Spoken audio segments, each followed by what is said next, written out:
ಜಂತರ್ ಮಂತರ್ನಲ್ಲಿ ನಡೆದ ವಿದ್ಯಾರ್ಥಿಗಳ ಪ್ರತಿಭಟನೆ ಕುರಿತು ಪ್ರಧಾನಿ ನರೇಂದ್ರ ಮೋದಿ ಮತ್ತೊಂದು ವಿಡಿಯೋ ಬಿಡುಗಡೆ ಮಾಡಿದ್ದಾರೆ. ವಿದ್ಯಾರ್ಥಿಗಳ ಪ್ರತಿಭಟನೆಯನ್ನ ಕೆಲವರು ದುರ್ಬಳಕೆಯನ್ನ ಮಾಡಿಕೊಂಡಿದ್ದಾರೆ ಅಂತ ಆರೋಪಿಸಿದ ಮೋದಿ, ನಡೆದ ಎಲ್ಲ ಬೆಳವಣಿಗೆಗಳನ್ನ ಗಮನಿಸಿದ್ದೇನೆ ಅಂತ ಹೇಳಿದ್ರು. ಪ್ರತಿಭಟನೆಯ ಹೆಸರಿನಲ್ಲಿ ನಡೆದ ಅಹಿತಕರ ಘಟನೆಗೆ ಕಾರಣರಾದವರನ್ನ ಶಿಕ್ಷಿಸುವುದಕ್ಕಿಂತ ಸರಿಯಾದ ಮಾರ್ಗದರ್ಶನ ನೀಡಬೇಕು. ಬಾಲ್ಯದಲ್ಲಿ ತಪ್ಪುಗಳು ಆಗುತ್ತವೆ, ಅವರನ್ನ ಕ್ಷಮಿಸಲು ಬಯಸುತ್ತೇನೆ. ಯುವಕರ ಉಜ್ವಲ ಭವಿಷ್ಯವೇ ಮುಖ್ಯ. ನಿಮ್ಮ ಉಜ್ವಲ ಭವಿಷ್ಯಕ್ಕಾಗಿ ಕೆಲಸ ಮಾಡಿದ್ದೇನೆ. ಪ್ರಚೋದನೆಯಿಂದ ಯಾವುದೇ ಸಮಸ್ಯೆಗೆ ಪರಿಹಾರ ಸಿಗೋದಿಲ್ಲ ಅಂತ ಭಾವನಾತ್ಮಕವಾಗಿ ಮನವಿ ಮಾಡಿದ್ದಾರೆ.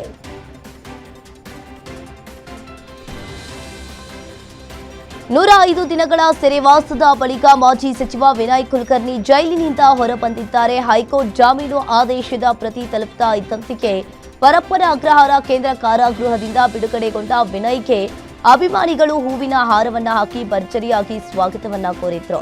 ಅಭಿಮಾನಿಗಳ ಅಭಿನಂದನೆಯನ್ನ ಸ್ವೀಕರಿಸಿ ಡಾಲರ್ಸ್ ಕಾಲೋನಿಯ ನಿವಾಸದತ್ತ ತೆರಳಿದ ವಿನಯ್ ಕುಲಕರ್ಣಿ ಈ ವೇಳೆ ಮಾಧ್ಯಮಗಳ ಯಾವುದೇ ಪ್ರಶ್ನೆಗಳಿಗೆ ಉತ್ತರಿಸದೆ ಮೌನವಾಗಿಯೇ ಸ್ಥಳದಿಂದ ನಿರ್ಗಮಿಸಿದ್ರು.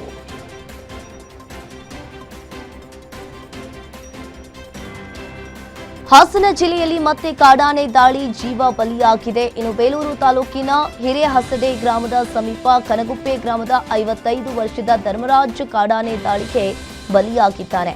ಜುಲೈ 29ರಂದು ನಾಪತ್ತೆಯಾಗಿದ್ದ ಧರ್ಮರಾಜ್ ಮೃತದೇಹ ಇಂದು ಪತ್ತೆಯಾಗಿದೆ.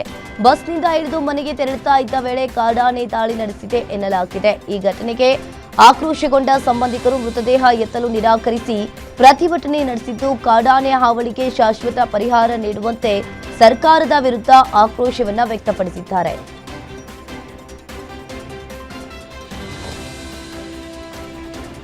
ಚಿತ್ರದುರ್ಗ ಜಿಲ್ಲಾ ಕಾಂಗ್ರೆಸ್ ಕಚೇರಿಯಲ್ಲಿ ಜಿಲ್ಲಾಧ್ಯಕ್ಷರ ನೇಮಕ ವಿಚಾರ ಭಾರೀ ಗದ್ದಲಕ್ಕೆ ಕಾರಣವಾಗಿದೆ. ವೀಕ್ಷಕರಾಗಿ ಬಂದಿದ್ದ ಹಿರಿಯ ಮುಖಂಡರ ಎದುರಲ್ಲೇ ಕಾಂಗ್ರೆಸ್ ನಾಯಕರು ಪರಸ್ಪರ ವಾಗ್ವಾದವನ್ನ ನಡೆಸಿ ಕೈ ಮಿಲಾಯಿಸುವ ಹಂತಕ್ಕೂ ತಲುಪಿದ್ರು. ಇನ್ನು ಮಾಜಿ ಸಂಸದ ವಿಎಸ್ ಉಗ್ರಪ್ಪ ಗಲಾಟೆ ಮಾಡ್ತಾ ಇರುವವರು ಬಿಜೆಪಿ ಕಾರ್ಯಕರ್ತರು ಅಂತ ಹೇಳ್ತಾ ಇದ್ದಂತೆ ಕಾಂಗ್ರೆಸ್ ಮುಖಂಡರು ತೀವ್ರ ಆಕ್ರೋಶವನ್ನ ವ್ಯಕ್ತಪಡಿಸಿದ್ರು. ಉಗ್ರಪ್ಪ ಎದುರಲ್ಲೇ ರಿಪುನ್ಪೋರಾ ಸೇರಿದಂತೆ ಇಲ್ಲಿ ಹಲವು ನಾಯಕರು ಪ್ರಶ್ನೆಗಳ ಸುರಿಮಳೆಗೈದು ಸಭೆಯಲ್ಲಿ ಹೈ ಡ್ರಾಮಾ ಸೃಷ್ಟಿಯಾಯಿತು. ಮಹಾರಾಷ್ಟ್ರದ ಕೊಲ್ಲಾಪುರ ಜಿಲ್ಲೆಯ ರಾಧಾನಗರಿ ಅಣೆಕಟ್ಟು ಸಂಪೂರ್ಣವಾಗಿ ಭರ್ತಿಯಾಗಿದ್ದು ಮಧ್ಯರಾತ್ರಿ ಸ್ವಯಂ ಚಾಲಿತವಾಗಿ 6ನೇ ಗೇಟ್ ತೆರೆದುಕೊಂಡಿದೆ. ಇದರ ಪರಿಣಾಮ ಅಪಾರ ಪ್ರಮಾಣದ ನೀರು ಹೊರಕ್ಕೆ ಹರಿತಾ ಇದ್ದು ಕೃಷ್ಣಾ ನದಿಯ ಮೂಲಕ ಕರ್ನಾಟಕದತ್ತ ನೀರಿನ ಹರಿವು ಹೆಚ್ಚಾಗಿದೆ.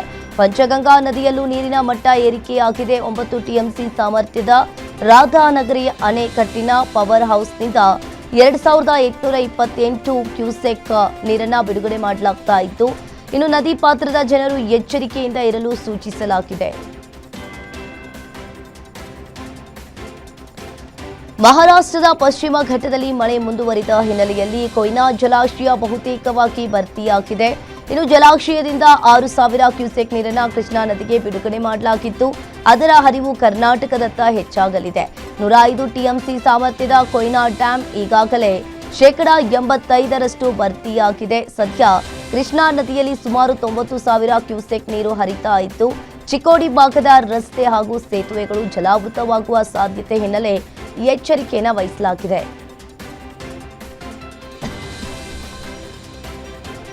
ಕಾವೇರಿ ನೀರು ಬಿಡುಗಡೆ ಆದೇಶವನ್ನ ವಿರೋಧಿಸಿ ಇಡೀ ರಾಜ್ಯಾದ್ಯಂತ ಪ್ರತಿಭಟನೆಗಳು ತೀವ್ರಗೊಂಡಿದ್ದು ಸಂಪೂರ್ಣ ಕರ್ನಾಟಕ ಬಂದ್ಗೆ ಕರೆ ನೀಡಲಾಗಿದೆ. ಪ್ರಾಧಿಕಾರದ ಆದೇಶವನ್ನ ಖಂಡಿಸಿ ಕರ್ನಾಟಕ ಪರ ಹೋರಾಟಗಾರ ವಾಟಾಳ್ ನಾಗರಾಜ್ ಆಗಸ್ಟ್ 13ರಂದು ಬೆಳಗ್ಗೆ 6ರಿಂದ ಸಂಜೆ 6ರವರೆಗೆ ಇಡೀ ರಾಜ್ಯಾದ್ಯಂತ ಬಂದ್ ಘೋಷಿಸಿದ್ದಾರೆ. ಬಿಎಂಟಿಸಿ, ಕೆಎಸ್ಆರ್ಟಿಸಿ ಹಾಗೂ ಓಲಾ, ಊಬರ್ ಕ್ಯಾಬ್ಗಳು ಹಾಗೂ 16,000ಕ್ಕೂ ಹೆಚ್ಚು ಆಟೋಗಳ ಸಂಚಾರ ಸ್ಥಗಿತಗೊಳ್ಳಲಿದೆ. ಮಾಲ್ಗಳು, ಚಿತ್ರಮಂದಿರಗಳು, ಹೋಟೆಲ್ಗಳು ಮತ್ತು ಅಂಗಡಿ ಮುಂಗಟ್ಟುಗಳು ಕಂಪ್ಲೀಟ್ ಕ್ಲೋಸ್ ಆಗಲಿವೆ. ಕೇವಲ ತುರ್ತು ಸೇವೆಗಳಿಗೆ ಮಾತ್ರ ವಿನಾಯಿತಿ ಇರಲಿದೆ.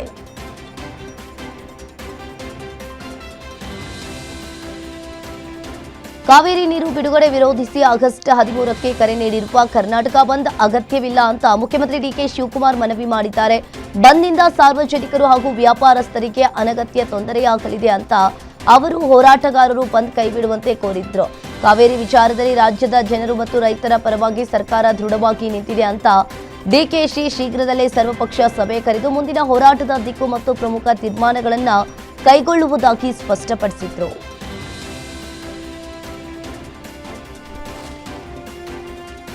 ಮಂಡ್ಯದಲ್ಲಿ ಕಾವೇರಿ ಹೋರಾಟ ಕಾವೇರಿದೆ. ಕೆಆರ್ಎಸ್ ಜಲಾಶಯಕ್ಕೆ ಮುತ್ತಿಗೆ ಹಾಕಲು ಯತ್ನಿಸಿದ ಬಿಜೆಪಿ ನಾಯಕರನ್ನ ಪೊಲೀಸರು ತಡೆದಿದ್ದಾರೆ. ರಾಜ್ಯ ಸರ್ಕಾರ ಮತ್ತು ಕಾವೇರಿ ನೀರು ನಿರ್ವಹಣಾ ಪ್ರಾಧಿಕಾರದ ವಿರುದ್ಧ ಘೋಷಣೆಯನ್ನ ಕೂಗಿದ ಪ್ರತಿಭಟನಾಕಾರರು ಪ್ರಾಣ ಕೊಟ್ಟೆವು, ಕಾವೇರಿ ನೀರು ಬಿಡೆವು ಅಂತ ಆಕ್ರೋಶವನ್ನ ವ್ಯಕ್ತಪಡಿಸಿದ್ರು. ಇದೇ ವೇಳೆ ಬಿಜೆಪಿ ನಾಯಕರು ಮತ್ತು ಪೊಲೀಸರ ನಡುವೆ ತಳ್ಳಾಟ ನೂಕಾಟ ನಡೆದಿದ್ದು, ಕೆಆರ್ಎಸ್ ಸುತ್ತಮುತ್ತ ಬಿಗಿ ಪೊಲೀಸ್ ಬಂದೋಬಸ್ತ್ ಅನ್ನು ಕಲ್ಪಿಸಲಾಗಿದೆ.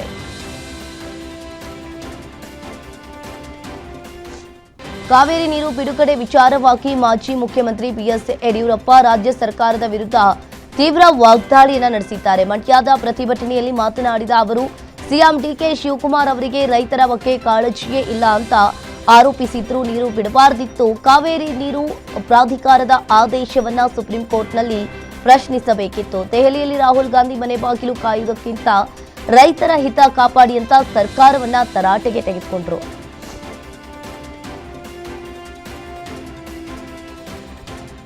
ಕಾವೇರಿ ನೀರು ಬಿಡುಗಡೆ ಆದೇಶದ ವಿರುದ್ಧ ಕೇಂದ್ರ ಸಚಿವ ಎಚ್.ಡಿ. ಕುಮಾರಸ್ವಾಮಿ ತೀವ್ರ ಅಸಮಾಧಾನವನ್ನ ವ್ಯಕ್ತಪಡಿಸಿದ್ದಾರೆ. ಎಸಿ ರೂಂನಲ್ಲಿ ಕುಳಿತು ಆದೇಶ ನೀಡುವ ಬದಲು ಅಧಿಕಾರಿಗಳು ಮೊದಲು ಕಾವೇರಿ ಜಲಾನಯನ ಪ್ರದೇಶದ ವಾಸ್ತವ ಸ್ಥಿತಿ ನೋಡಲಿ ಅಂತ ಆಗ್ರಹಿಸಿದ್ರು. ರಾಜ್ಯದ ಜಲಾಶಯಗಳಲ್ಲಿರುವ ನೀರು ಕುಡಿಯುವುದಕ್ಕೂ ಸಾಲದ ಪರಿಸ್ಥಿತಿಯಲ್ಲಿದೆ. ಇಂತಹ ಸಂದರ್ಭದಲ್ಲಿ ತಮಿಳುನಾಡಿಗೆ ನೀರು ಬಿಡುವುದು ಹೇಗೆ ಸಾಧ್ಯ ಅಂತ ಎಚ್ಡಿಕೆ ಪ್ರಶ್ನೆ ಮಾಡಿದ್ದಾರೆ.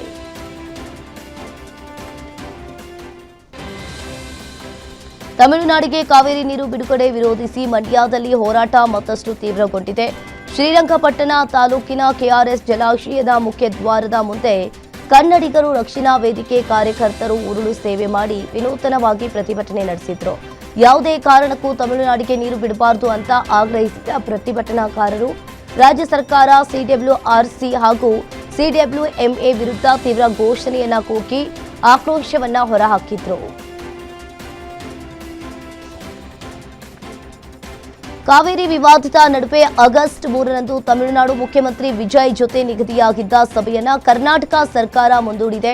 ರಾಜ್ಯದಲ್ಲಿ ಉದ್ವಿಗ್ನ ಪರಿಸ್ಥಿತಿ ಇರುವ ಕಾರಣ ಈಗ ಭೇಟಿ ಸೂಕ್ತವಲ್ಲ ಅಂತ ಸಿಎಂ ಡಿಕೆ ಶಿವಕುಮಾರ್ ತಿಳಿಸಿದ್ದಾರೆ. ಪರಿಸ್ಥಿತಿ ತಿಳಿಯಾದ ಬಳಿಕ ಹೊಸ ದಿನಾಂಕ ನಿಗದಿ ಮಾಡಿ ಸಭೆ ನಡೆಸುವುದಾಗಿ ಸ್ಪಷ್ಟಪಡಿಸಿದ್ದಾರೆ. ಕಾವೇರಿ ನೀರು ಬಿಡುಗಡೆ ವಿರೋಧಿಸಿ ಬಿಜೆಪಿ ಹಮ್ಮಿಕೊಂಡಿರುವ ಕೆಆರ್ಎಸ್ ಮುತ್ತಿಗೆ ಚಳವಳಿಯ ಹಿನ್ನೆಲೆಯಲ್ಲಿ ಮುನ್ನೆಚ್ಚರಿಕೆ ಕ್ರಮವಾಗಿ ಡ್ಯಾಂ ಗೇಟ್ ಬಳಿ ಕಟ್ಟುನಿಟ್ಟಿನ ಭದ್ರತೆಯನ್ನ ಕಲ್ಪಿಸಲಾಗಿದೆ. ಅಹಿತಕರ ಘಟನೆಗಳು ನಡೆಯದಂತೆ ತಡೆಯಲು ಮಂಡ್ಯ ಜಿಲ್ಲಾ ಪೊಲೀಸ್ ವರಿಷ್ಠ ಅಧಿಕಾರಿ ಶೋಭಾ ರಾಣಿ ಅವರ ನೇತೃತ್ವದಲ್ಲಿ ಪೊಲೀಸರು ಗೇಟ್ ಬಳಿಗೆ ಬ್ಯಾರಿಕೇಡ್ಗಳನ್ನು ಅಳವಡಿಸಿದ್ದಾರೆ. ಜಿಲ್ಲೆಯಾದ್ಯಂತ ಪ್ರತಿಭಟನೆಗಳು ನಡೀತಾ ಇದ್ದು, ಸಾರ್ವಜನಿಕ ಆಸ್ತಿ ಪಾಸ್ತಿ ರಕ್ಷಣೆ ಮತ್ತು ಕಾನೂನು ಸುವ್ಯವಸ್ಥೆಯನ್ನ ಕಾಪಾಡಲು ಕಟ್ಟುನಿಟ್ಟಿನ ಪೊಲೀಸ್ ಕಾವಲು ಹಾಕಲಾಗಿದೆ ಅಂತ ಎಸ್ಪಿ ತಿಳಿಸಿದ್ದಾರೆ.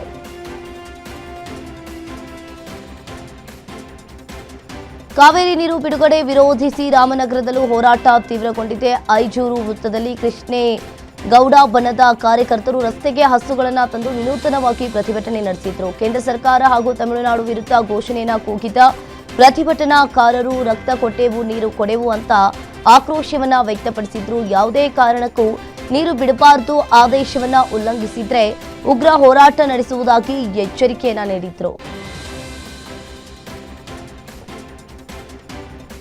ಕಲಬುರಗಿ ಕೇಂದ್ರ ಕಾರಾಗೃಹದಿಂದ 3 ಕೈದಿಗಳು ಪರಾರಿಯಾದ ಪ್ರಕರಣವನ್ನ ಜೈಲು ಇಲಾಖೆ ಗಂಭೀರವಾಗಿ ಪರಿಗಣಿಸಿದೆ.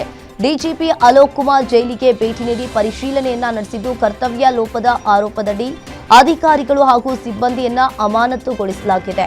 ಪರಾರಿಯಾದ 2 ಕೈದಿಗಳನ್ನ ಬಂಧಿಸಲಾಗಿದ್ದು, ಮತ್ತೋರ್ವ ಆರೋಪಿ ಮಸ್ತಾನ್ಗಾಗಿ ತೀವ್ರ ಶೋಧ ಮುಂದುವರೆದಿದೆ. ಜೈಲಿನ ಭದ್ರತೆ ಬಲಪಡಿಸಲು ಕಟ್ಟುನಿಟ್ಟಿನ ಸೂಚನೆಯನ್ನ ನೀಡಲಾಗಿದೆ.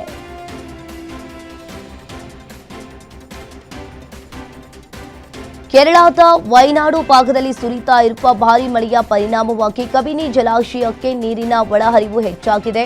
ಸದ್ಯ ಜಲಾಶಯಕ್ಕೆ 9,133 ಕ್ಯೂಸೆಕ್ ನೀರು ಹರಿದು ಬರ್ತಾ ಇತ್ತು. ನೀರಿನ ಸಂಗ್ರಹ 16.12 ಟಿಎಂಸಿಗೆ ಏರಿಕೆಯಾಗಿದೆ. ಜಲಾಶಯ ಭರ್ತಿಯಾಗಲು ಇನ್ನು 3 ಟಿಎಂಸಿ ನೀರು ಮಾತ್ರ ಬಾಕಿ ಇದ್ದು, ಈ ಬೆಳವಣಿಗೆಯಿಂದ ನೀರಿನ ನಿರೀಕ್ಷೆಯಲ್ಲಿದ್ದ ರೈತರಲ್ಲಿ ಹೊಸ ಆಶಾಭಾವನೆ ಮೂಡಿದೆ.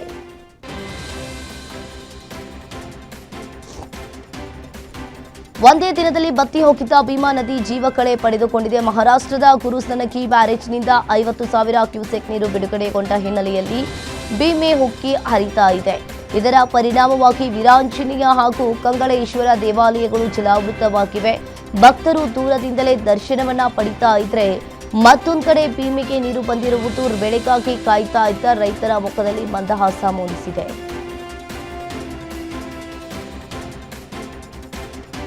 ಮಹಾರಾಷ್ಟ್ರದಲ್ಲಿ ಸುರಿದ ಭಾರೀ ಮಳೆಯ ಪರಿಣಾಮವಾಗಿ ಕಲ್ಯಾಣ ಕರ್ನಾಟಕದ ಜೀವನಾಡಿ ಭೀಮಾ ನದಿಗೆ ಮತ್ತೆ ಜೀವಕಳೆ ಬಂದಿದೆ. ಉಜಿನಿ ಜಲಾಶಯದಿಂದ 65,000 ಕ್ಯೂಸೆಕ್ ನೀರು ಬಿಡುಗಡೆ ಮಾಡಲಾಗಿದ್ದು, ಅಫ್ಜಲ್ಪುರ ತಾಲೂಕಿನ ಸೊನ್ನಬಳಿ ಡ್ಯಾಂನ 2 ಗೇಟ್ಗಳ ಮೂಲಕ ನೀರು ಹರಿತಾ ಇದೆ. ಮಳೆ ಕೊರತೆಯಿಂದ ಬತ್ತಿ ಹೋಗಿದ್ದ ಭೀಮೆ ಈಗ ತುಂಬಿ ಹರಿತಾ ಇದ್ದು, ನದಿ ಪಾತ್ರದ ಜನರು ಹಾಗೂ ರೈತರಲ್ಲಿ ಹೊಸ ಆಶಾಭಾವನೆ ಮೂಡಿದೆ.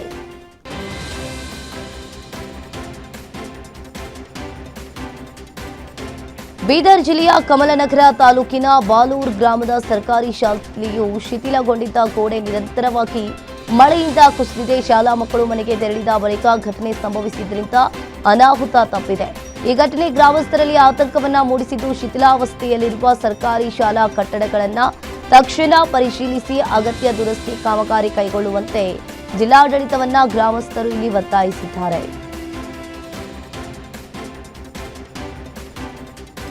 ಮಂಡ್ಯ ತಾಲೂಕಿನ ಬಿಹಟ್ನ ಗ್ರಾಮದಲ್ಲಿ ಸಾಲಬಾಧೆಗೆ ರೈತ ದಂಪತಿ ಆತ್ಮಹತ್ಯೆ ಮಾಡಿಕೊಂಡಿದ್ದ ದಂಪತಿ ನಿವಾಸಕ್ಕೆ ಇಂದು ಕೇಂದ್ರ ಸಚಿವ ಎಚ್.ಡಿ. ಕುಮಾರಸ್ವಾಮಿ ಅವರು ಕೂಡ ಭೇಟಿ ನೀಡಿ ಕುಟುಂಬಸ್ಥರಿಗೆ ಸಾಂತ್ವನವನ್ನ ಹೇಳಿದರು. ಸಾಲದ ಸಮಸ್ಯೆ ಕುರಿತು ಮಾಹಿತಿನ ಪಡೆದು ವೈಯಕ್ತಿಕವಾಗಿ 2 ಲಕ್ಷ ನೆರವು ನೀಡಿದರು. ಬಳಿಕ ಮಾತನಾಡಿದ ಎಚ್.ಡಿ.ಕೆ. ಕುಮಾರಸ್ವಾಮಿ ಅವರು, ರಾಜ್ಯದಲ್ಲಿ ರೈತರ ಆತ್ಮಹತ್ಯೆಗಳು ಹೆಚ್ಚಾಗ್ತಾ ಇವೆ, ಸರ್ಕಾರ ತಕ್ಷಣ ರೈತರ ನೆರವಿಗೆ ಬರಬೇಕು ಅಂತ ಆಗ್ರಹಿಸಿದ್ದಾರೆ.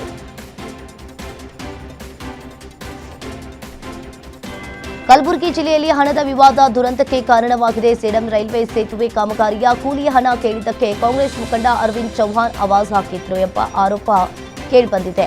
ಇದರಿಂದ ಮನನೊಂದ ಖದೀರ್ ಪಾಷಾ ನೇಣು ಬಿಗಿದು ಆತ್ಮಹತ್ಯೆ ಮಾಡಿಕೊಂಡಿದ್ದಾರೆ ಎನ್ನಲಾಗಿದೆ. ಮೃತನ ಪತ್ನಿ ನೀಡಿದ ದೂರಿನ ಮೇರೆಗೆ ಕಾಂಗ್ರೆಸ್ ಮುಖಂಡ ಹಾಗೂ ಅವರ ಅಳಿಯ ವಿರುದ್ಧ ರಟ್ಕಲ್ ಪೊಲೀಸ್ ಠಾಣೆಯಲ್ಲಿ ಪ್ರಕರಣ ದಾಖಲಾಗಿದೆ. ಬಳ್ಳಾರಿಯಲ್ಲಿ ಕೌಟುಂಬಿಕ ಕಲಹ ಭೀಕರ ದುರಂತಕ್ಕೆ ಕಾರಣವಾಗಿದೆ. ಅಂದ್ರಾಳ್ ಪ್ರದೇಶದಲ್ಲಿ ಪತಿ ಹೊನ್ನೂರು ಸ್ವಾಮಿ, ಪತ್ನಿ ರಾಜೇಶ್ವರಿ ಹಾಗೂ 7 ತಿಂಗಳ ಮಗಳು ಅಶ್ವಿನಿ ಮೇಲೆ ಸುತ್ತಿಗೆಯಿಂದ ಹಲ್ಲೆ ನಡೆಸಿದ್ದಾನೆ. ತಾಯಿ ಮತ್ತು ಮಗು ಸ್ಥಳದಲ್ಲಿಯೇ ಮೃತಪಟ್ಟಿದ್ದಾರೆ. ಘಟನೆಯ ಬಳಿಕ ಆರೋಪಿ ಪರಾರಿಯಾಗಿದ್ದು, ಸ್ಥಳಕ್ಕೆ ಭೇಟಿ ನೀಡಿದ ಪೊಲೀಸರು ಪರಿಶೀಲನೆಯನ್ನ ನಡೆಸಿ ಮೃತದೇಹಗಳನ್ನು ಮರಣೋತ್ತರ ಪರೀಕ್ಷೆಗೆ ರವಾನಿಸಿ ಆರೋಪಿಗಾಗಿ ಶೋಧವನ್ನ ಆರಂಭಿಸಿದ್ದಾರೆ.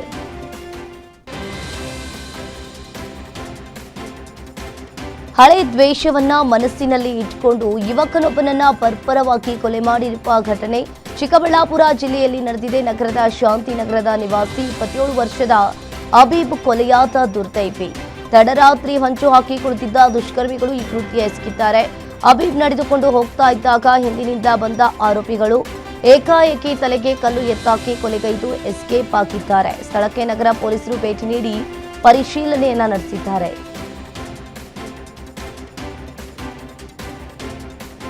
ಬಾಗಲಕೋಟೆ ಜಿಲ್ಲೆಯ ಗದ್ದನಕೆರೆ ತಾಂಡಾದಲ್ಲಿ ದೇವಸ್ಥಾನದ ಆಸ್ತಿ ಮತ್ತು ಲೆಕ್ಕದ ಬಗ್ಗೆ ಪ್ರಶ್ನೆ ಮಾಡಿದ್ದಕ್ಕೆ ಹಲ್ಲೆ ನಡೆಸಲಾಗಿದೆ ಎಂಬ ಆರೋಪ ಕೇಳಿಬಂದಿದೆ.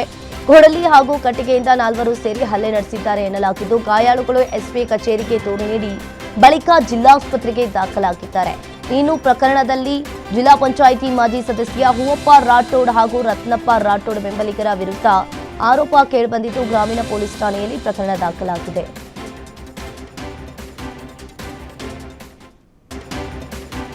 ದಾವಣಗೆರೆಯಿಂದ ಮಣಿಪಾಲ್ ಆಸ್ಪತ್ರೆಗೆ ಝೀರೋ ಟ್ರಾಫಿಕ್ನಲ್ಲಿ ಕರೆದೊಯ್ತಾ ಇದ್ದ ಆಂಬ್ಯುಲೆನ್ಸ್ ಟೈರ್ ಸ್ಫೋಟಗೊಂಡ ಪರಿಣಾಮವಾಗಿ 3 ತಿಂಗಳ ಮಗು ದಾರಿ ಮಧ್ಯೆ ಕೊನೆ ಉಸಿರೆಳೆದಿದೆ. ಶ್ವಾಸಕೋಶದ ಸೋಂಕಿನಿಂದ ಬಳಲ್ತಾ ಇದ್ದ ಅನ್ವಿಕಾಳನ್ನ ತುರ್ತಾಗಿ ಸ್ಥಳಾಂತರಿಸಲಾಗ್ತಾ ಇತ್ತು. ಇನ್ನು ಜೀವ ಉಳಿಸಲು ಪೊಲೀಸರು ಝೀರೋ ಟ್ರಾಫಿಕ್ ವ್ಯವಸ್ಥೆ ಕಲ್ಪಿಸಿದ್ರು. ಅನಿರೀಕ್ಷಿತ ಟೈರ್ ಸ್ಫೋಟದಿಂದ ಸಮಯಕ್ಕೆ ಆಸ್ಪತ್ರೆಗೆ ತಲುಪಲಾಗದೆ ಎಲ್ಲಾ ಪ್ರಯತ್ನಗಳು ಕೂಡ ವಿಫಲವಾಗಿವೆ.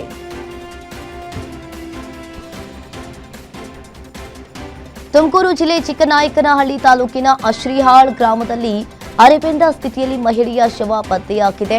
ಇನ್ನು ಗ್ರಾಮದ ಶಿವಕುಮಾರ್ ಅವರಿಗೆ ಸೇರಿದ ತೋಟದ ಮನೆ ಬಳಿ ಅರೆಬೆಂದ ಮಹಿಳೆ ಶವ ಪತ್ತೆಯಾಗಿತ್ತು. ಇನ್ನು ಗ್ರಾಮಸ್ಥರಲ್ಲಿ ಆತಂಕದ ವಾತಾವರಣ ನಿರ್ಮಾಣವಾಗಿದೆ. ಇನ್ನು ಘಟನಾ ಸ್ಥಳಕ್ಕೆ ಚಿಕ್ಕನಾಯಕನಹಳ್ಳಿ ಪೊಲೀಸರು ಭೇಟಿ ನೀಡಿ ಪರಿಶೀಲನೆಯನ್ನ ನಡೆಸಿದ್ದಾರೆ.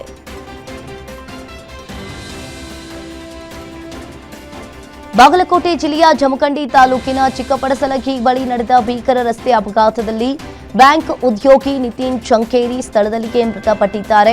ಪೆಟ್ರೋಲ್ ಟ್ಯಾಂಕರ್ ಮತ್ತು ಬೈಕ್ ನಡುವೆ ಮುಖಾಮುಖಿ ಡಿಕ್ಕಿಯಾಗಿದ್ದು, ಅಪಘಾತದ ತೀವ್ರತೆಗೆ ಬಲಗೈ ಹಾಗೂ ಬಲಗಾಲು ತುಂಡಾಗಿ ಪಕ್ಕದ ಜಮೀನಿಗೆ ಬಿದ್ದಿವೆ. ಬ್ಯಾಂಕಿಗೆ ತೆರಳುತ್ತಾ ಇದ್ದ ವೇಳೆ ದುರಂತ ಸಂಭವಿಸಿದ್ದು, ಜಮಖಂಡಿ ಪೊಲೀಸ್ ಠಾಣಾ ವ್ಯಾಪ್ತಿಯಲ್ಲಿ ಪ್ರಕರಣ ದಾಖಲಾಗಿದೆ.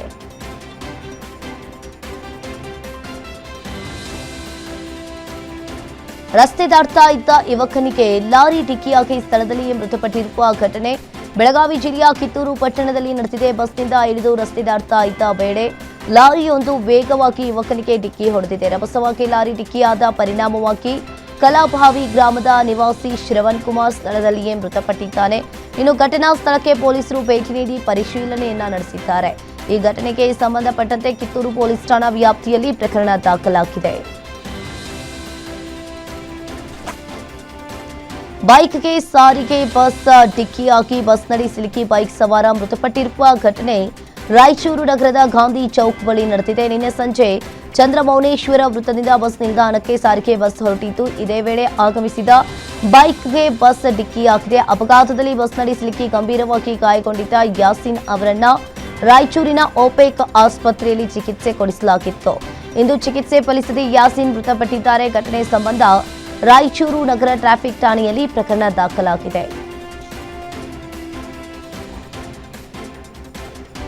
ಕಲಬುರಗಿ ಜಿಲ್ಲೆಯ ಕಮಲಾಪುರ ತಾಲೂಕಿನ ಮಹಾಗಾಂವ್ ಸಮೀಪ ಕೆಕೆಆರ್ಟಿಸಿ ಬಸ್ ಪಲ್ಟಿಯಾಗಿ 5 ಗಾಯಗೊಂಡಿದ್ದಾರೆ.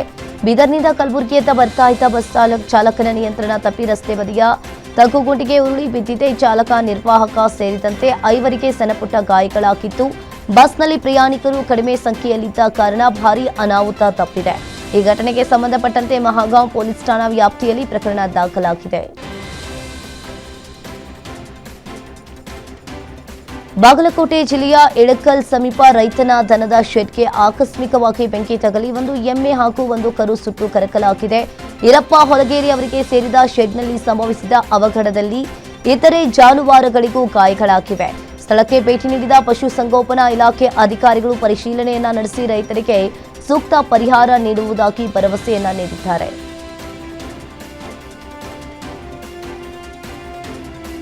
ರಾಹುಲ್ ಗಾಂಧಿ ಕುರಿತು ಅವಹೇಳನಕಾರಿ ಹೇಳಿಕೆ ನೀಡಲಾಗಿದೆ ಅಂತ ಆರೋಪಿಸಿ ದೊಡ್ಡಬಳ್ಳಾಪುರದಲ್ಲಿ ಕಾಂಗ್ರೆಸ್ ಕಾರ್ಯಕರ್ತರು ಪ್ರತಿಭಟನೆಯನ್ನ ನಡೆಸಿದ್ರು. ಕೆಪಿಸಿಸಿ ಸದಸ್ಯ ಲಕ್ಷ್ಮೀಪತಿ ಹಾಗೂ ಯೋಜನಾ ಪ್ರಾಧಿಕಾರ ಅಧ್ಯಕ್ಷ ಚುಂಚೇಗೌಡ ನೇತೃತ್ವದಲ್ಲಿ ನಗರ ಪೊಲೀಸ್ ಠಾಣಾ ವ್ಯಾಪ್ತಿಯಲ್ಲಿ ಈ ಪ್ರತಿಭಟನೆಯನ್ನ ನಡೆಸಿ ಶಾಸಕ ಯಶ್ಪಾಲ್ ಆನಂದ್ ಸುವರ್ಣ ವಿರುದ್ಧ ಎಫ್ಐಆರ್ ದಾಖಲಿಸಿ ಬಂಧಿಸುವಂತೆ ಒತ್ತಾಯಿಸಿದ್ರು. ಕ್ರಮ ಕೈಗೊಳ್ಳದಿದ್ದರೆ ರಾಜ್ಯಾದ್ಯಂತ ಉಗ್ರ ಹೋರಾಟ ನಡೆಸುವುದಾಗಿ ಎಚ್ಚರಿಕೆಯನ್ನ ನೀಡಿದ್ರು. ದೇಶಕ್ಕೆ ಚಿನ್ನ ಕೊಡುವ ಹಟ್ಟಿ ಚಿನ್ನದ ಗಣಿ ಕಂಪನಿ ವಿರುದ್ಧವೇ ಈಗ ರೈತರು ಹೋರಾಟಕ್ಕಿಳಿದಿದ್ದಾರೆ. ಲೀಸ್ಗೆ ಪಡೆದ ಜಮೀನಿಗೆ ಸಂಪೂರ್ಣವಾಗಿ ಪರಿಹಾರವನ್ನ ನೀಡದೆ ದಾಖಲೆಗಳಲ್ಲಿ ಕಂಪನಿ ಹೆಸರನ್ನ ನಮೂದಿಸಿ ರೈತರನ್ನ ಸಂಕಷ್ಟಕ್ಕೆ ಸಿಲುಕಿಸಲಾಗಿದೆ ಅಂತ ಆರೋಪಿಸಿದ್ದಾರೆ. ಇದರಿಂದ ಸಾಲ, ಬೆಳೆ ಪರಿಹಾರ ಹಾಗೂ ಜಮೀನು ಮಾರಾಟಕ್ಕೂ ತೊಂದರೆ ಆಗ್ತಾ ಇದೆ ಅಂತ ಆಕ್ರೋಶವನ್ನ ವ್ಯಕ್ತಪಡಿಸಿದ ರೈತರು ದಾಖಲೆಗಳಿಂದ ಕಂಪನಿ ಹೆಸರು ತಕ್ಷಣವೇ ತೆರವುಗೊಳಿಸುವಂತೆ ಆಗ್ರಹಿಸಿ ಪ್ರತಿಭಟನೆ ನಡೆಸಿದ್ರು. ಧಾರವಾಡದಲ್ಲಿ ಆಗಸ್ಟ್ 22 ಮತ್ತು 23ರಂದು ಉತ್ತರ ಕರ್ನಾಟಕ ಚಲನಚಿತ್ರ ವಾಣಿಜ್ಯ ಮಂಡಳಿ ವತಿಯಿಂದ ಅಂತಾರಾಷ್ಟ್ರೀಯ ಚಲನಚಿತ್ರೋತ್ಸವ ನಡೆಯಲಿದೆ. 2020ರಿಂದ ಜೂನ್ 2026ರವರೆಗಿನ ಚಲನಚಿತ್ರ, ಕಿರುಚಿತ್ರ, ಟೆಲಿಫಿಲ್ಮ್ ಹಾಗೂ ಆಲ್ಬಂ ಹಾಡುಗಳಿಗೆ ಆಗಸ್ಟ್ 5ರವರೆಗೆ ಅರ್ಜಿ ಆಹ್ವಾನಿಸಲಾಗಿದೆ. ವಿಜೇತರಿಗೆ 10,000ರಿಂದ 25,000 ರೂಪಾಯಿವರೆಗೆ ನಗದು ಬಹುಮಾನ, ಪ್ರಶಸ್ತಿ ಹಾಗೂ ಪಾರಿತೋಷಿಕ ನೀಡಲಾಗುವುದು ಅಂತ ಮಂಡಳಿಯ ಅಧ್ಯಕ್ಷ ಮಂಜುನಾಥ್ ಹಗೇದಾರ್ ತಿಳಿಸಿದ್ದಾರೆ.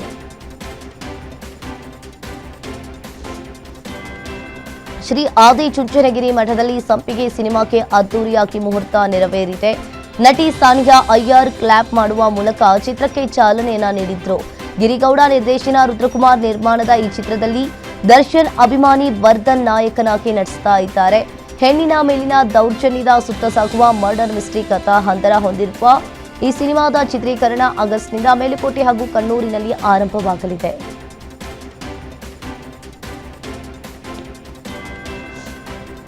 ಸಸ್ಪೆನ್ಸ್ ಥ್ರಿಲ್ಲರ್ ಕಥಾ ಹಂದರ ಹೊಂದಿರುವ ಶಬರಿ ಚಿತ್ರದ ತಂದಾನಿ ತಾನೋ ವಿಡಿಯೋ ಸಾಂಗ್ ಅನ್ನ ಓಂ ಪ್ರಕಾಶ್ ರಾವ್ ಸೇರಿದಂತೆ ಹಲವು ಗಣ್ಯರು ಬಿಡುಗಡೆಗೊಳಿಸಿದ್ದಾರೆ.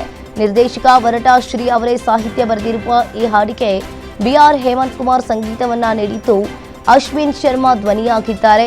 ಸಮರ್ಥ್ ಮತ್ತು ಕೃತಿಕಾ ಗೌಡ ನಾಯಕಿಯಾಗಿ ನಟಿಸಿರುವ ಈ ಚಿತ್ರದಲ್ಲಿ ಒಂದು ಜೀಪ್ ಕೂಡ ಪ್ರಧಾನ ಪಾತ್ರದಲ್ಲಿತ್ತು. ಇದನ್ನ ಬರವಿ ಫಿಲ್ಮ್ಸ್ ಬ್ಯಾನರ್ ಅಡಿಯಲ್ಲಿ ರಮೇಶ್ ಸುಧಾಕರ್ ರೆಡ್ಡಿ ಯಾಕಸಿರಿ ಮತ್ತು ವಿಷ್ಣುಕಾಂತ್ ಜಂಟಿಯಾಗಿ ನಿರ್ಮಿಸಿದ್ದಾರೆ.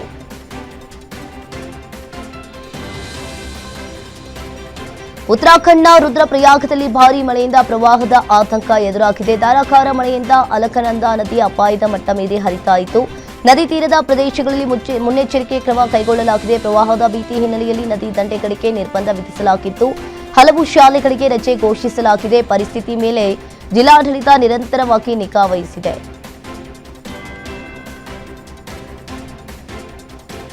ಜಮ್ಮು ಕಾಶ್ಮೀರದಲ್ಲಿ ಭಾರೀ ಮಳೆಯ ಹಿನ್ನೆಲೆಯಲ್ಲಿ ಅಮರನಾಥ್ ಯಾತ್ರೆಯನ್ನು ತಾತ್ಕಾಲಿಕವಾಗಿ ಸ್ಥಗಿತಗೊಳಿಸಲಾಗಿದೆ. ಇನ್ನು ಬಾಲ್ಟಾಲ್ ಮಾರ್ಗದಲ್ಲಿ ಸುರಕ್ಷಿತ ದೃಷ್ಟಿಯಿಂದ ಯಾತ್ರಾರ್ಥಿಗಳ ಸಂಚಾರಕ್ಕೆ ನಿರ್ಬಂಧ ಹೇರಲಾಗಿದೆ. ನಿರಂತರ ಮಳೆಯಿಂದಾಗಿ ಮಾರ್ಗದಲ್ಲಿ ಅಪಾಯದ ಪರಿಸ್ಥಿತಿ ನಿರ್ಮಾಣವಾಗಿದ್ದು ಯಾತ್ರಾರ್ಥಿಗಳ ಸುರಕ್ಷತೆಗೆ ಈ ಕ್ರಮ ಕೈಗೊಳ್ಳಲಾಗಿದೆ. ಇನ್ನು ಹವಾಮಾನ ಪರಿಸ್ಥಿತಿ ಸುಧಾರಿಸಿದ ಬಳಿಕ ಯಾತ್ರೆ ಪುನರಾರಂಭಿಸುವ ಸಾಧ್ಯತೆ ಇದೆ ಅಂತ ಹೇಳಲಾಗ್ತಾ ಇದೆ.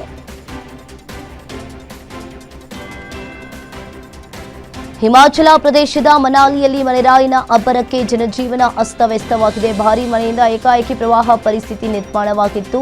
ಸೇಬು ತೋಟಗಳಿಗೆ ನೀರು ನುಗ್ಗಿ ಬೆಳೆಗಳಿಗೆ ಭಾರೀ ಹಾನಿಯಾಗಿದೆ. ಹಲವು ತೋಟಗಳು ಜಲಾವೃತವಾಗಿದ್ದು ರೈತರು ಕಂಗಾಲಾಗಿದ್ದಾರೆ. ಮಳೆ ಮುಂದುವರೆದಿರುವ ಹಿನ್ನೆಲೆಯಲ್ಲಿ ಸ್ಥಳೀಯ ಆಡಳಿತ ಎಚ್ಚರಿಕೆ ವಹಿಸಿದ್ದು ಹಾನಿಯ ಪರಿಶೀಲನೆ ಕಾರ್ಯ ನಡೀತಾ ಇದೆ.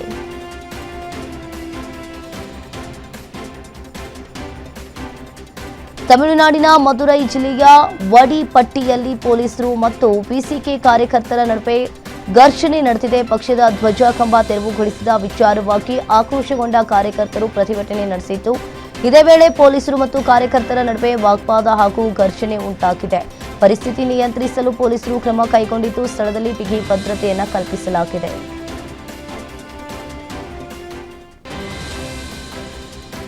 ಜೀವ ಉಳಿಸುವ ಹೃದಯದ ಪಯಣಕ್ಕೆ ವಂದೇ ಭಾರತ್ ಎಕ್ಸ್ಪ್ರೆಸ್ ಸಾಕ್ಷಿಯಾಗಿದೆ. ಸೂರತ್ನಿಂದ ಅಹಮದಾಬಾದ್ಗೆ ಮೊದಲ ಬಾರಿಗೆ ಜೀವಂತ ಮಾನವ ಹೃದಯವನ್ನ ರೈಲಿನ ಮೂಲಕ ತುರ್ತಾಗಿ ಸಾಗಿಸಲಾಗಿದೆ. ಹೃದಯ ಕಸಿ ಶಸ್ತ್ರಚಿಕಿತ್ಸೆಗಾಗಿ ನಡೆದ ಈ ವಿಶೇಷ ಕಾರ್ಯಾಚರಣೆಯಲ್ಲಿ ಭಾರತೀಯ ರೈಲ್ವೆ, ಆರ್ಪಿಎಫ್ ಹಾಗೂ ರಾಜ್ಯ ಆಡಳಿತದ ಸಮನ್ವಯದಿಂದ ಸಮಯಕ್ಕೆ ಸರಿಯಾಗಿ ಹೃದಯ ತಲುಪಿಸಲಾಗಿದೆ. ಒಂದು ಜೀವ ಉಳಿಸುವ ಈ ಪ್ರಯತ್ನಕ್ಕೆ ಎಲ್ಲೆಡೆ ಮೆಚ್ಚುಗೆ ವ್ಯಕ್ತವಾಗಿದೆ. ಉತ್ತರ ಪ್ರದೇಶದ ಮುರಾದಾಬಾದ್ನಲ್ಲಿ ಬೆಂಕಿಯ ಕೆನಾಲಿಕೆಗೆ ಆತಂಕ ಸೃಷ್ಟಿಯಾಗಿದೆ. ಕೃಷ್ಣಾ ಕಾಲೋನಿಯಲ್ಲಿರುವ ಕ್ಯಾಂಡಲ್ ಫ್ಯಾಕ್ಟರಿಯಲ್ಲಿ ಏಕಾಏಕಿ ಬೆಂಕಿ ಕಾಣಿಸಿಕೊಂಡಿತ್ತು. ಕ್ಷಣಾರ್ಧದಲ್ಲಿ ಬೆಂಕಿ ವ್ಯಾಪಿಸಿದೆ. ಮಾಹಿತಿ ಸಿಗ್ತಾ ಇದ್ದಂತೆಯೇ ಸ್ಥಳಕ್ಕೆ ಧಾವಿಸಿದ ಅಗ್ನಿಶಾಮಕ ಸಿಬ್ಬಂದಿ ಬೆಂಕಿ ನಂದಿಸುವ ಕಾರ್ಯಾಚರಣೆ ನಡೆಸ್ತಾ ಇದ್ದಾರೆ.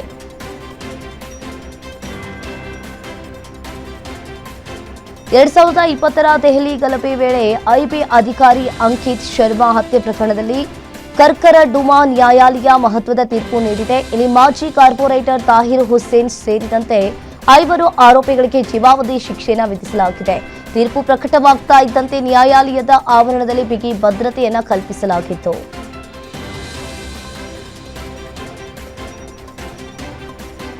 ಗುಜರಾತ್ನ ನರ್ಮದಾ ಜಿಲ್ಲೆಯಲ್ಲಿ ಪ್ರವಾಹದ ನೀರಿನಲ್ಲಿ ಸಿಲುಕಿದ್ದು ವ್ಯಕ್ತಿಯನ್ನ ಎಸ್ಡಿಆರ್ಎಫ್ ಸಿಬ್ಬಂದಿ ಸಾಹಸಮಯ ಕಾರ್ಯಾಚರಣೆ ನಡೆಸಿ ರಕ್ಷಿಸಿದ್ದಾರೆ. ತಿಲಕ್ವಾಡ ತಾಲೂಕಿನ ಗೌಚರಿಯಾ ಗ್ರಾಮದಲ್ಲಿ ಈ ಘಟನೆ ನಡೆದಿದ್ದು, ಮಾಹಿತಿ ಸಿಗ್ತಾ ಇದ್ದಂತೆಯೇ ಸ್ಥಳಕ್ಕೆ ಧಾವಿಸಿದ ರಕ್ಷಣಾ ತಂಡ ಯಾವುದೇ ವಿಳಂಬವಿಲ್ಲದೆ ಕಾರ್ಯಾಚರಣೆ ಆರಂಭಿಸಿತು. ಕೊನೆಗೆ ವೇಗವಾಗಿ ಹರಿತಾ ಇದ್ದ ನೀರಿನಿಂದ ವ್ಯಕ್ತಿಯನ್ನ ಸುರಕ್ಷಿತವಾಗಿ ಕಾಪಾಡುವಲ್ಲಿ ಯಶಸ್ವಿಯಾಯಿತು. ಮಹಾರಾಷ್ಟ್ರದ ಭಿವಂಡಿಯಲ್ಲಿ 4 ಅಂತಸ್ತಿನ ಕಟ್ಟಡ ಕುಸಿದು ಭೀಕರ ದುರಂತ ಸಂಭವಿಸಿದೆ. 2020ರಲ್ಲೇ ಅಪಾಯಕಾರಿ ಎಂದು ಘೋಷಿಸಲಾಗಿದ್ದ ಕಟ್ಟಡ ಏಕಾಏಕಿ ನೆಲಸಮವಾಗಿದ್ದು, ಅವಶೇಷಗಳಡಿ ಸಿಲುಕಿ 10 ಮಂದಿ ಮೃತಪಟ್ಟಿದ್ದಾರೆ. ರಕ್ಷಣಾ ಸಿಬ್ಬಂದಿ ಸ್ಥಳದಲ್ಲಿ ಕಾರ್ಯಾಚರಣೆ ಮುಂದುವರಿಸಿದ್ದು, ಇನ್ನೂ ಹಲವರು ಸಿಲುಕಿರುವ ಶಂಕೆ ವ್ಯಕ್ತವಾಗಿದ್ದು, ಶೋಧ ಮತ್ತು ರಕ್ಷಣಾ ಕಾರ್ಯ ಭರದಿಂದ ಸಾಗ್ತಾ ಇದೆ.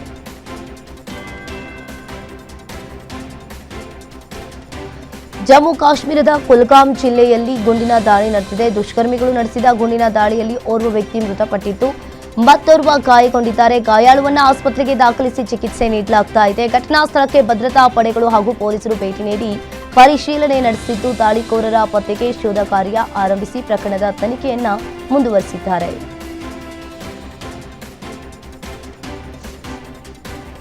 ಬದುಕಿನ ಕಠಿಣ ಹೋರಾಟದ ನಡುವೆಯೂ ಕೂಡ ಭಾರತದ ಅಸ್ಮಿತಾದೇ ಇತಿಹಾಸ ಇತಿಹಾಸವನ್ನ ನಿರ್ಮಿಸಿದ್ದಾರೆ. ಕಾಮನ್ವೆಲ್ತ್ ಜೂಡೋ ಚಾಂಪಿಯನ್ಶಿಪ್ನ 48 ಕೆಜಿ ವಿಭಾಗದಲ್ಲಿ ಚೀನಾ ಗೆದ್ದು ಭಾರತದ ಮೊದಲ ಮಹಿಳಾ ಜೂಡೋ ಪಟು ಎಂಬ ಹೆಗ್ಗಳಿಕೆಗೆ ಪಾತ್ರರಾಗಿದ್ದಾರೆ. 7 ತಿಂಗಳ ಹಿಂದಷ್ಟೇ ತಂದೆಯನ್ನ ಕಳೆದುಕೊಂಡಿದ್ದ ಅಸ್ಮಿತಾ ದಿನಕ್ಕೆ 300 ರೂಪಾಯಿ ದುಡಿದು ತನ್ನ ಕನಸಿಗೆ ಬೆನ್ನೆಲುಬು ಆಗಿದ್ದ ತಂದೆಯನ್ನೇ ನೆನೆದು ಭಾವುಕರಾದರು. ಈ ಐತಿಹಾಸಿಕ ಚಿನ್ನದ ಪದಕವನ್ನ ತಂದೆಯ ನೆನಪಿಗೆ ಸಮರ್ಪಿಸಿದ್ದಾರೆ.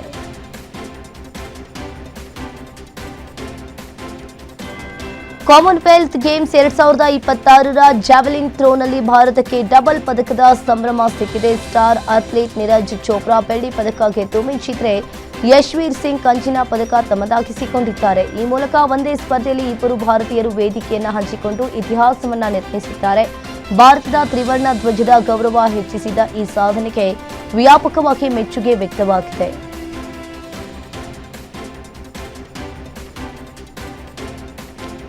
ಜಗತ್ತಿನ ಯಾವುದೇ ಮೂಲೆಯಲ್ಲಿ ಏನೇ ಬೆಳವಣಿಗೆ ಆದರೂ ಅದಕ್ಕೆ ನಾನೇ ಕಾರಣ ಅನ್ನೋ ಅಮೆರಿಕ ಇದೀಗ ಭಾರತದ ವಿಚಾರದಲ್ಲೂ ಮತ್ತೊಮ್ಮೆ ಮೂಗು ತೋರಿಸಿದೆ. ಭಾರತ-ಪಾಕಿಸ್ತಾನ ಸಂಘರ್ಷದ ಬಗ್ಗೆ ಅಮೆರಿಕ ಅಧ್ಯಕ್ಷ ಡೊನಾಲ್ಡ್ ಟ್ರಂಪ್ ಹೇಳಿಕೆ ನೀಡಿದ್ದು ತಾನು ಮಧ್ಯಸ್ಥಿಕೆ ವಹಿಸಿ ಯುದ್ಧ ತಪ್ಪಿಸಿದ್ದಾಗಿ ಹೇಳಿಕೊಂಡಿದ್ದಾರೆ. ಸುಂಕದ ಬೆದರಿಕೆ ಬಳಿಕ 2 ದೇಶಗಳು ಕದನದಿಂದ ಹಿಂದೆ ಸರಿದವು ಅಂತ ಟ್ರಂಪ್ ಹೇಳಿದ್ದಾರೆ.